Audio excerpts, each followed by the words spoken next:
Bonjour, bonsoir, j'espère que vous allez bien. Je suis content de vous retrouver. Vous le savez, les conseils que je vous donne aujourd'hui ne remplacent pas les conseils d'un professionnel de la santé. Je vous invite d'ailleurs à aller en consulter un.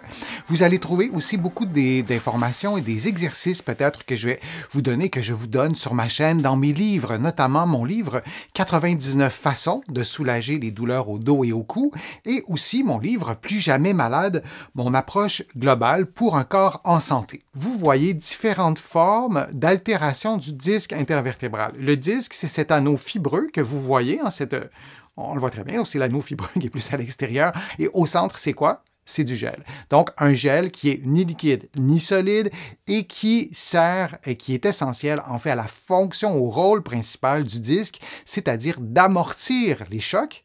Si je saute et j'ai un disque avec du gel à l'intérieur, et j'en ai plusieurs, entre chacune des vertèbres ou presque, bien, on aura un rôle, oui, un effet amortissant qui protège notamment le dos. Le disque a d'autres utilités aussi, mais je vous en donne une. Donc, lorsque le disque s'abîme, bien, on peut avoir le gel va changer de position, va se déplacer. La deuxième illustration en partant de la gauche, on voit que le disque et la qualité du disque, elle est altérée. Je vais vous montrer l'illustration, la même illustration, mais en plus gros. Donc, le disque est endommagé au centre. Et si on se déplace maintenant à la partie, l'illustration qui est complètement à droite, on voit qu'il y a un bombement. Et je vais vous le montrer aussi, et j'agrandis l'image, aussi dans l'autre plan de l'espace, parce que c'est ce qui se passe. Alors, les images, évidemment, correspondent. Alors, on voit qu'au centre, bien, le disque prend plus de place. Il y a aussi un ballonnement. Je ne sais pas si c'est clair pour tout le monde, mais on voit que le disque est plus large, dépasse un peu la partie osseuse qui est au-dessus et en dessous. Et dans l'image de droite, et je pense que j'ai dit à gauche de façon erronée plutôt dans mon propos, mais je parle bien de l'image à droite où c'est écrit protrusion. Eh bien là, on a un ballonnement qui est encore plus gros et vous voyez le gel qui se déplace à l'extérieur, ou un peu plus à l'extérieur. Vous le voyez dans l'illustration du haut et dans l'illustration du bas.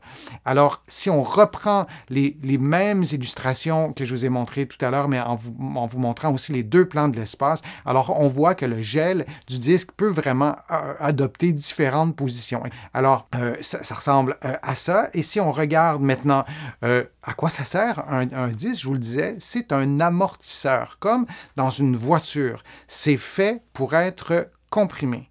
Et si, moi je ne suis pas mécanicien, mais on peut se douter que si on avait une force exceptionnelle, on prenait un amortisseur d'une voiture et on l'étirait, bien ça ne serait pas une bonne idée pour l'amortisseur, mais pour le comprimer, comme on dit ici au Québec, l'amortisseur est capable d'en prendre, est capable d'en absorber. Donc le disque qui a un petit ballonnement ou une protrusion, c'est quelque chose qui est très fréquent dans la population.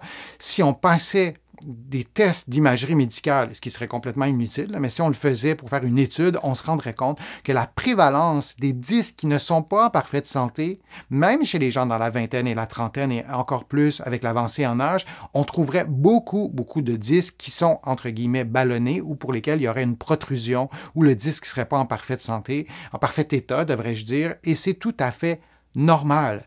Donc, quand on a un ballonnement, une protrusion, c'est considéré comme quelque chose de normal. Si on a de la douleur, une perte de force, de mobilité, de perte de capacité physique, on parle d'autre chose, mais le ballonnement lui-même, il peut être considéré comme étant normal. Donc, il faut toujours mettre ça en perspective. Nous, les professionnels de la santé, on souhaiterait, consciemment ou inconsciemment, que nos patients soient dans un état parfait et parfois on cherche peut-être un peu trop la perfection et de se rappeler qu'on est des êtres imparfaits et avec l'avancée en âge, c'est tout à fait normal. Et il y a des gens qui vont mourir avec des protrusions, ils n'auront jamais eu mal au dos de leur vie. Et s'ils ont des douleurs, ce ne sera peut-être même pas lié à ça. Et donc, je vous remercie d'avoir été là. Je vous invite à visiter mon site web, le www.denisfortier.ca. Vous allez pouvoir y faire une contribution si vous le souhaitez, une contribution financière, mais aussi une contribution par clic. Vous allez pouvoir trouver comment faire. Ça m'aide à continuer à vous présenter autant de contenu. Je suis toujours ravi de le faire. Sur mon site web, vous allez trouver aussi un blog avec beaucoup d'informations. Tout ça est gratuit. Vous allez pouvoir vous abonner à une infolettre.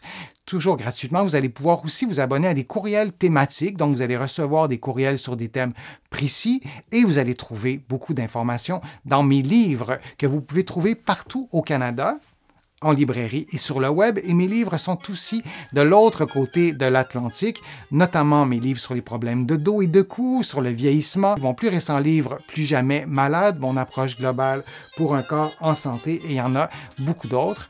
Alors, je vous dis à une prochaine fois, à un prochain direct, à une prochaine vidéo. À très bientôt.